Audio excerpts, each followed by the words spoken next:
इन लोगों ने गलत जानवरों के साथ पंगा ले लिया। When people messed with wrong animals। दोस्तों, धरती पर जब से जीवन की शुरुआत हुई है, तभी से इस दुनिया में अलग अलग प्रजाति के जीव जंतु एक साथ रहते आ रहे हैं। लाखों सालों के साथ रहने के बावजूद दुनिया के ज्यादातर जीव जंतुओं के बिहेवियर में जमीन आसमान का अंतर है। इस अंतर की वजह से ही सभी जीव जंतु जंगल में अपना एक अलग इलाका बनाकर रहते हैं, और जब कोई दूसरा जीव इनके इलाके में घुसने की कोशिश करता है, तब घुसपैठ की यह कोशिश भयंकर लड़ाई की वजह बन जाता है। यहाँ तक कि ऐसे जानवर अपने इलाके में घुसपैठ करने पर इंसानों को भी नहीं बख्शते हैं। आज के इस वीडियो में हम आपको इंसानों और जानवरों के बीच के ऐसे ही कुछ टकराव दिखाने वाले हैं, जिसका अंजाम देखकर आप भी किसी जानवर से पंगा लेने से पहले 10 बार सोचेंगे। Number 10, bison encounter. अगर आप जंगल से गुजर रहे हो और वो बाइसन का इलाका हो, तो फिर बस दुआ करें कि बाइसन से आपका सामना ना हो, वरना आपको दिन में ही चांद तारे नजर आ सकते हैं। बाइसन अपनी टेरिटरी में किसी भी इंसान की दखलंदाजी को बर्दाश्त नहीं करता है। जब बाइसन की नजर किसी इंसान पर पड़ती है, तब वो जब तक इंसान को अपने इलाके से बाहर ना निकाल दे, उसका पीछा नहीं छोड़ता है।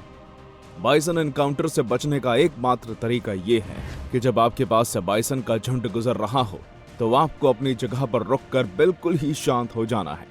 अगर आपने जरा सी भी एक्टिविटी दिखाई, तो आपकी शामत आ सकती है। आपको बता दें कि बाइसन का वजन 990 किलोग्राम तक होता है। अपने ताकतवर शरीर की वजह से वो किसी की भी जान ले सकता है। Number 9, Pablo Escobar's out of control hippos. अपने जमाने में कोलंबिया का सबसे बड़ा गैंगस्टर और ड्रग डीलर पाब्लो एस्कोबार ने अपने प्राइवेट जू के लिए 1981 में अफ्रीका से 4 हिप्पोपोटामस मंगवाए थे। 1993 में पाब्लो की मौत के बाद उसके जू के सभी जानवरों को देश के दूसरे जू में भेज दिया गया, लेकिन भारी भरकम हिप्पो का ट्रांसपोर्टेशन मुश्किल था, इसलिए उन सभी को मरने के लिए छोड़ दिया गया। कुछ समय तक जू के तालाब में रहने के बाद सभी हिप्पो जिंदगी की तलाश में वहां से निकल गए, और फिर उनकी ये तलाश मैग्डालेना नदी में जाकर पूरी हो गई। सूटेबल कंडीशन मिलने के कारण वो सरवाइव करने में कामयाब रहे और उनकी संख्या भी काफी तेजी से बढ़ने लगी। 40 साल में 4 हिप्पो का परिवार बढ़कर 100 तक पहुंच गया है। अब हिप्पो की बढ़ती संख्या कोलंबिया की सरकार के लिए चिंता की वजह बन चुकी है। कुछ साइंटिस्ट तो यहां तक कह चुके हैं कि मैग्डालेना नदी और उसके आसपास के एनवायरनमेंट को बचाने के लिए हमें जानवरों को मारना भी पड़ सकता है। Number 8, the Australian mouse plague. पिछले कुछ महीनों से ऑस्ट्रेलिया के लोग चूहों के आतंक से परेशान हैं। इस देश में चूहे की आबादी इतनी ज्यादा बढ़ गई है कि लोगों का जीना मुश्किल हो चुका है। चूहे खेतों में तैयार फसल को बर्बाद कर ही रहे हैं, साथ ही वो गोदाम में रखे अनाजों का भी सत्यानाश कर रहे हैं। लोगों के घरों में, बिस्तर पर, किचन में और यहाँ तक ऑफिस में भी चूहों ने घुसपैठ करना शुरू कर दिया है।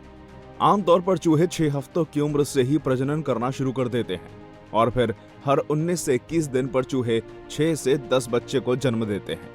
इनकी आबादी इतनी तेजी से बढ़ती है कि इसे कंट्रोल कर पाने में सरकार के पसीने छूट जाते हैं। Number 7, birds take on chimney. इसी साल अप्रैल महीने में कैलिफोर्निया के एक घर में एक ऐसा नजारा देखने को मिला जिसे देखकर घर में रहने वाले लोगों के होश उड़ गए।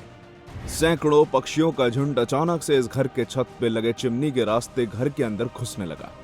घर के अंदर एक साथ इतने सारे पक्षियों को देखकर घर में रहने वाली कैरी ने एनिमल कंट्रोल को फोन लगाया, लेकिन कोई हेल्प भेजने के बजाय उन्हें सिर्फ इतना बताया गया कि वो अपना दरवाजा खुला छोड़ दें, सारे पक्षी खुद ही घर से निकल जाएंगे। पर ऐसा नहीं हुआ। बाहर निकलने के बजाय सारे पक्षी घर में ही मौजूद रहे। इन पक्षियों को घर से बाहर निकालने में कैरी और उसके परिवार को 3 दिन लग गए। इस झुंड में लगभग 1500 पक्षी मौजूद थे। Number 6, the polar bear invasion. अगर एक भालू भी इंसानी बस्ती में घुस आए तो पूरी बस्ती में हड़कंप मच जाती है।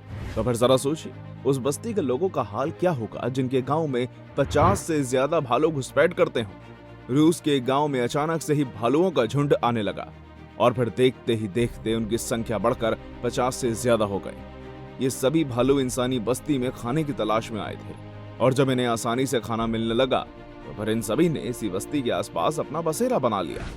गांव के आसपास इतनी अधिक संख्या में भालू के मौजूद होने की वजह से गांव के लोगों को हर वक्त चौकन्ना रहना पड़ता है। Number 5, the great emu war.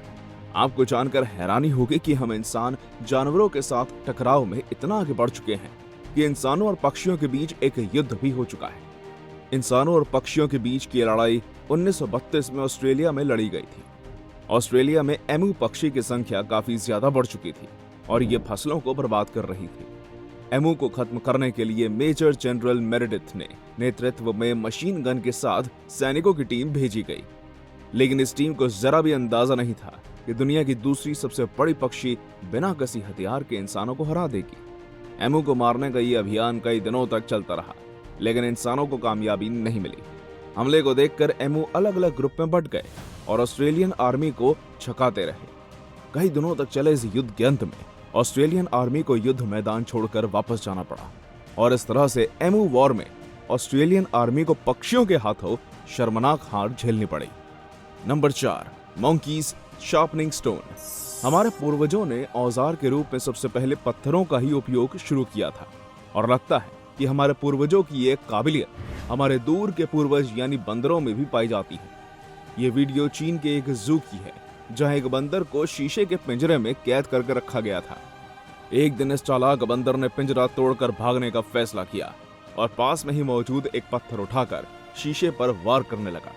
शीशे पर 2-3 बार वार करने के बाद ही शीशा चकनाचूर हो गया, लेकिन इस शीशे के ऊपर प्रोटेक्टिव लेयर लगा हुआ था, जिस कारण शीशा टूटकर नीचे नहीं गिरा। पत्थर के वार से जैसे ही यह शीशा टूटा, बंदर खुद डर के मारे पीछे हट गया। इस घटना के बाद बंदर को शीशे के पिंजरे से निकालकर लोहे के पिंजरे में डाल दिया गया। Number 3, cassowary breaking and entering. दुनिया की तीसरी सबसे बड़ी पक्षी कैसोबरी को बेहद खतरनाक जीव माना जाता है। अपने शक्तिशाली पैरों से हमला करके ये पक्षी किसी को भी लहूलुहान कर सकते हैं। यहाँ तक कि इस पक्षी के हमले में इंसानों की जान भी जा सकती है। कैसोबरी इतने एग्रेसिव होते हैं कि इन्हें पालतू बनाना भी घातक साबित हो सकता है। कुछ साल पहले अमेरिका में 75 साल के एक शख्स के ऊपर उसी के पालतू कैसोबरी ने हमला कर दिया। हमला इतना घातक था कि हॉस्पिटल पहुंचने के तुरंत बाद ही उस शख्स की मौत हो गई। इसके अलावा कैसोबरी के हमले की कई सारी खबरें आती रहती हैं। Number 2, invasion of the baboons. South Africa का साइमंस टाउन बेबून्स के आतंक के लिए पूरी दुनिया में बदनाम है। इस शहर के आसपास के इलाकों में काफी अधिक संख्या में बेबून्स रहते हैं। शहर में आने वाले लोगों का सामान छीनने के साथ ही ये जानवर गाड़ियों पर कब्जा करना भी जानते हैं। साइमंस टाउन के बेबून्स कार के दरवाजे खोलना और लॉक करना भी जानते हैं। कुछ समय पहले कार से जा रही एक फैमिली के ऊपर 29 बेबून्स के एक झुंड ने हमला बोल दिया। सभी बेबून्स ने चारों ओर से कार को घेर लिया और कुछ कार के ऊपर भी चढ़ गए। थैंकफुली कार के अंदर बैठे लोगों ने ऐन मौके पर कार का दरवाजा लॉक कर लिया, जिस वजह से वो सभी एक बड़े हादसे से बच गए। Number 1, crazy Japanese game show. ये वीडियो एक जापानीज गेम शो की है, जिसमें एक महिला कंटेस्टेंट शीशे के एक बॉक्स के अंदर बैठी हुई है और एक भालू उस बॉक्स को तोड़ने की कोशिश कर रहा है। इस महिला को बॉक्स के अंदर बैठकर बस कुछ वक्त बिताना था, लेकिन उसे जरा भी अंदाजा नहीं था कि यह भालू हमलावर हो जाएगा। भालू बॉक्स को उठाकर गिराता रहा और महिला डर के मारे चीखती रही। भालू कई मिनट तक बॉक्स को तोड़ने की कोशिश में लगा रहा, लेकिन जब उसे कामयाबी नहीं मिली, तब आखिरकार हार मानकर वो वहां से चला गया और महिला की जान में जान आई। क्या आपका सामना कभी किसी जंगली जानवर से हुआ है? कमेंट में जरूर बताइएगा। वीडियो अच्छी लगी हो तो इसे लाइक और शेयर जरूर करें और चैनल को सब्सक्राइब करना बिल्कुल मत भूलिएगा। धन्यवाद।